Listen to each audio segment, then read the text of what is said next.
Sharp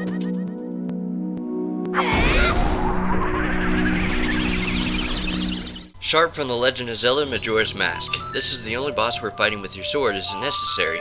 There's a huge up to this moment and an even bigger issue that will bring this down, thus Din's Fire. Please understand that Sharp has one of the best music tracks in the game and even the series, but just like the Grim Creeper, I'm judging it by a boss, not a music track, and I have to be fair to the other 11 judging points. This is as far up as I can bring it for its music and satisfaction, but this was the closest boss not to make this list because it's barely scraped my first rule.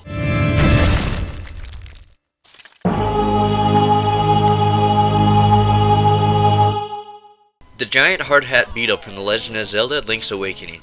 Yep, this is my substitute with Gohan for the 288th Zelda boss. I didn't want to bring it in because it only comes in by special circumstances, but let's give it a go. The Beetle is as straightforward as it can in defeating it, but do it quick. The orb represents its health, and it will go from blue to yellow to red to defeat. However, it'll heal itself completely if you don't keep up the pressure. That's a unique concept. I guess we'll keep you.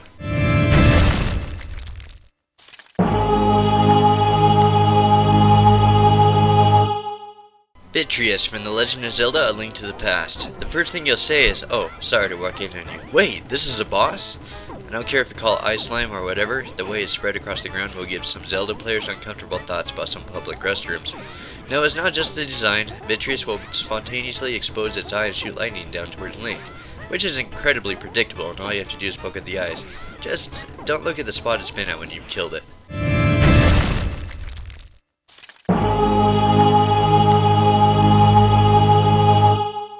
Stalfos from The Legend of Zelda Wind Waker.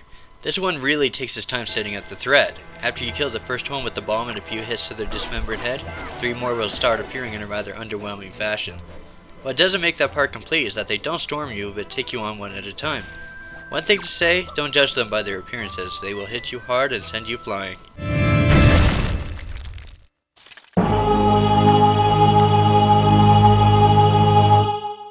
The Shadow Kargarok Bokoblin from The Legend of Zelda Twilight Princess. There's something so satisfying in being a wolf and ripping apart things, and this battle is no exception. Even though it's on the weak side with its predictable fire arrow pattern and talon attacks, jumping on this bird will bring out one satisfying leap of adventuring you never thought you had. And you thought Link had beast problems.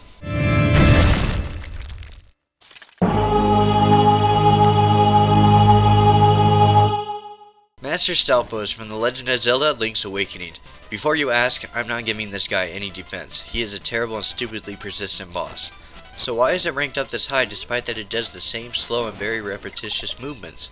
Well, being persistent is not a bad thing if it is done right. Occasionally, weak enemies come back so frequently not to annoy you, or do the same movements but to try catching you at a bad time. And well, if it catches you off guard with 1 heart left in one of its 4 encounters, it did its job right.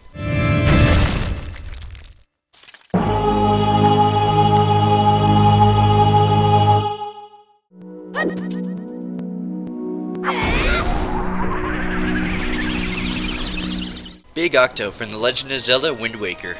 Big Octo is a boss that will show up in one of 6 places on the world map.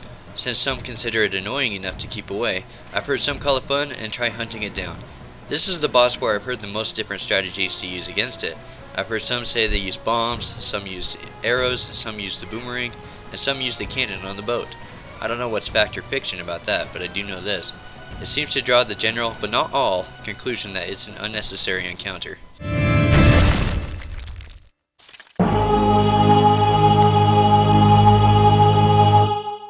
Dangoro from The Legend of Zelda Twilight Princess. And you thought Darunia had a temper? And plus we've had some Gorons that rolled into you, wrestled with you, and now here's one that'll challenge you in the volcano arena of death. These guys sure give you a test of your Triforce of power. Oh wait, did I get that right? Dangoro is a great boss. The tense atmosphere is a nice touch, but he will try rolling into you. At this point you'll pull him around you and chuck him into the lava and repeat. The only problem is that you've done this before with Gorons climbing up the mountain, so it's not exactly original.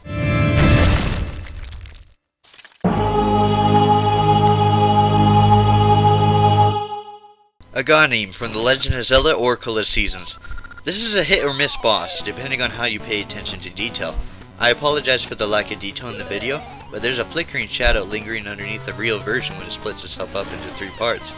However, the only way you can see it and hit it properly is if you keep both torches lit, which is quite a task since it burns out quick. Plus, coming from illusion or not, the 3 magic balls will keep you on your toes.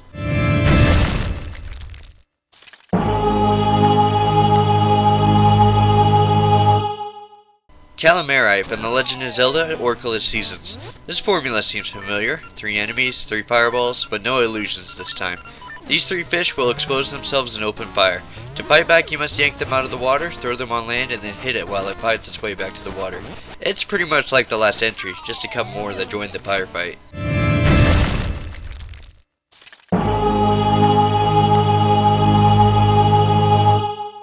The Almost Knight from The Legend of Zelda Link's Awakening.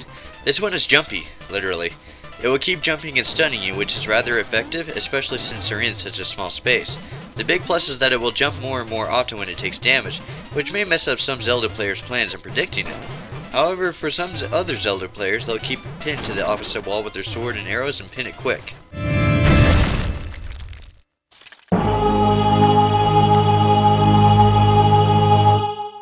Horsehead from The Legend of Zelda 2 Adventures of Link. This guy is about as basic as you can get. Just jump up, bop its head, then back away from it swinging and attack strikes. However, the problem isn't with the boss itself, it's getting used to the interesting control mechanics of Zelda 2, as this is the first boss. It's true, there are some that will catch on to the timing just fine, but for the average Zelda player this could take some adjusting. Hey, they don't call it the hardest Zelda game without a few reasons.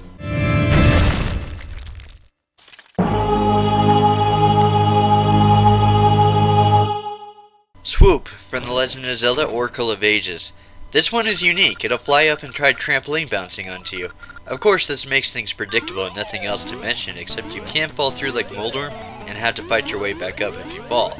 However, towards the end of the battle, it will actually surprise you with an attack you're not prepared for.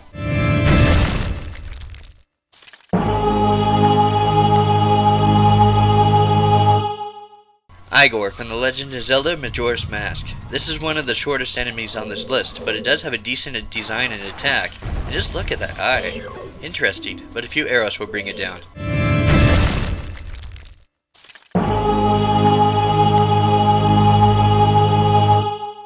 Vaati, the second form from The Legend of Zelda Four Swords. Oh my gosh, what the freak is this? That's all you can do for a flippin' final version of a boss? Just glide slowly around the arena, pull off a couple of generic magic tricks, then you have the nerve to start playing volleyball with us. Okay, that's it. I'm done. We're moving on.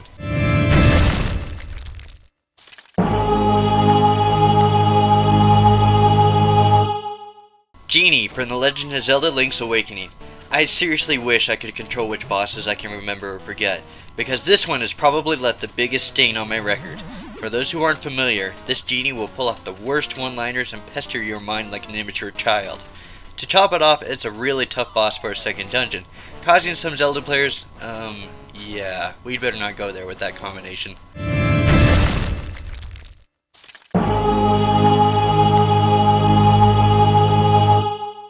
Gohma from The Legend of Zelda Four Swords Adventures. There is something really wrong with this boss. Gohma shoots these little rocks on you continuously, but there's no sound at all coming from it. It's like you're listening just to the soundtrack when you fight this boss. I could brag on about how I start shooting 3 rocks at once at a later time, but that sound, it's so wrong.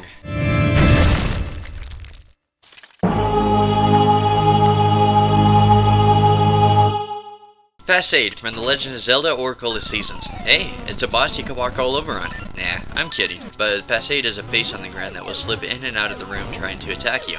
It's a decent challenge, not too hard or easy for a newcomer Zelda player either.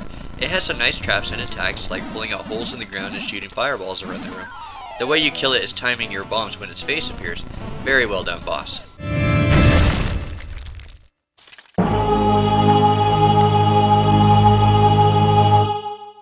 Gohma from The Legend of Zelda Oracle of Seasons. I have to say this since they're distinctly different, but this is the best Game Boy Gohma boss on this list. Not the 3D ones, but this definitely deserves its award.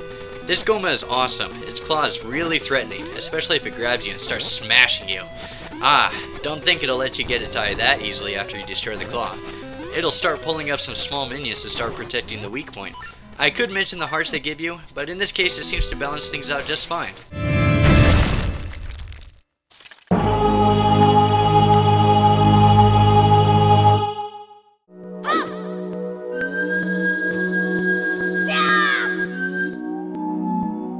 The Yarmos Warrior from The Legend of Zelda Oracle of Ages. Now this looks like your basic lead the weapon back into him cliche, and you're absolutely right. Now remember that we're at number 191 out of 288, so we're not exactly at the amazing bosses section of the list yet. However, I will give this boss a couple of pluses. One, it's fast at moving around the room, and two, it's a bit unpredictable at how it moves to aim its own sword back at him. After you destroy his sword and shield, it will ram you out of desperation, but there's nothing special about that part.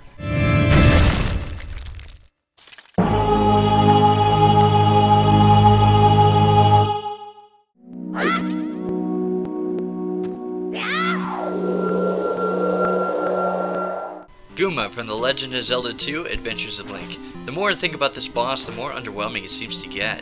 While it is a step up from Horsehead, this boss should not be underestimated. This is one of those take the risk kind of bosses to get in there and swipe him, but the entire game kind of does that with you, so it's not exactly new.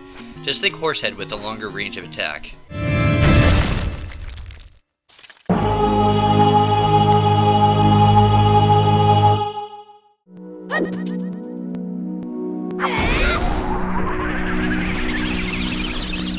Death Sword from The Legend of Zelda's Twilight Princess. I found two major flaws in this boss battle. One, it's one of the biggest bosses that stalls in between its attacks, and two, it takes an unnecessarily long time to kill it.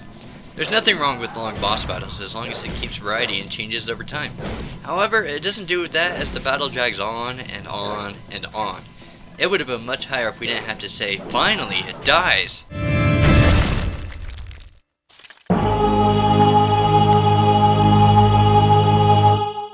Blue Stalfos from The Legend of Zelda Oracle of Ages. Don't be fooled by thinking this is within the first few dungeons when it comes to mini-bosses. You're looking at the last one from the last dungeon.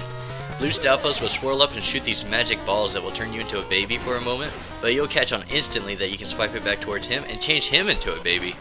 He'll sometimes fool you with changing the magic ball to split and hurt you, but you've got way too many hearts and too much experience under your belt to lose this one.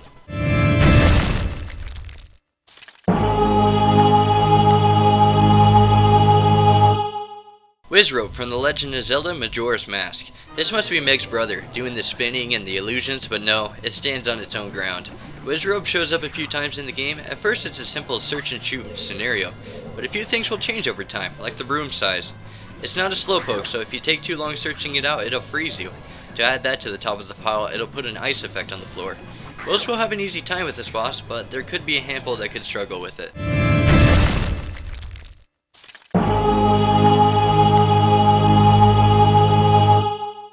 Gecko and Snapper from The Legend of Zelda Majora's Mask. This is a SpongeBob character. You'll either laugh at it because it's so silly or beat it to death because it's so stupid. Either way, the boss doesn't disappoint. At first it'll try leapfrogging onto you, and then he'll call his turtle to assist him. You have to admit, digging underneath a flower to pop up to bop him off is one of the most satisfying moments you'll come across.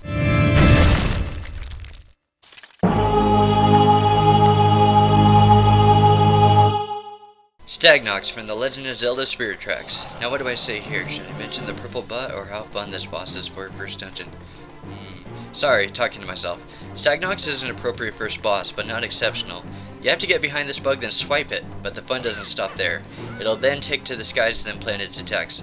Take that, Vaati. Now this is how real bomb delivery should be.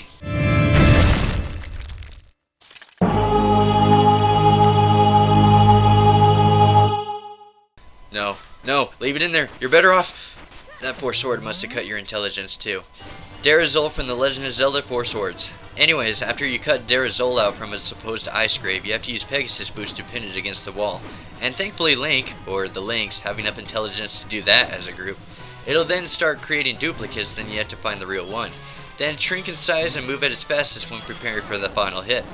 A little satisfying, but doesn't have that lasting feeling after you've killed it though.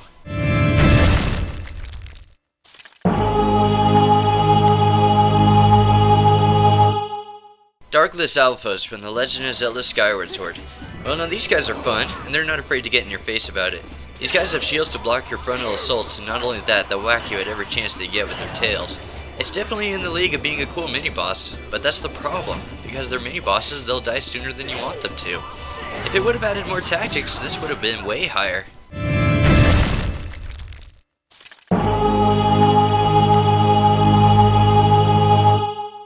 Darknut from The Legend of Zelda Wind Waker. Ooh, The guy has armor and a big black sword.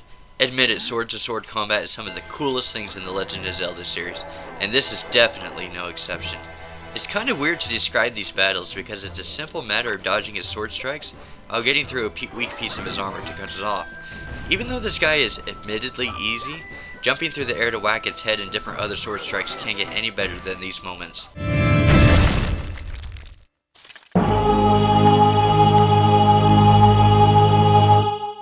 Lizalfos from The Legend of Zelda Ocarina of Time. These ones add a nice touch of suspense and balance. You see, when you enter this room, the Lizalfos will watch you from a distance, and then one of them will come up and fight you.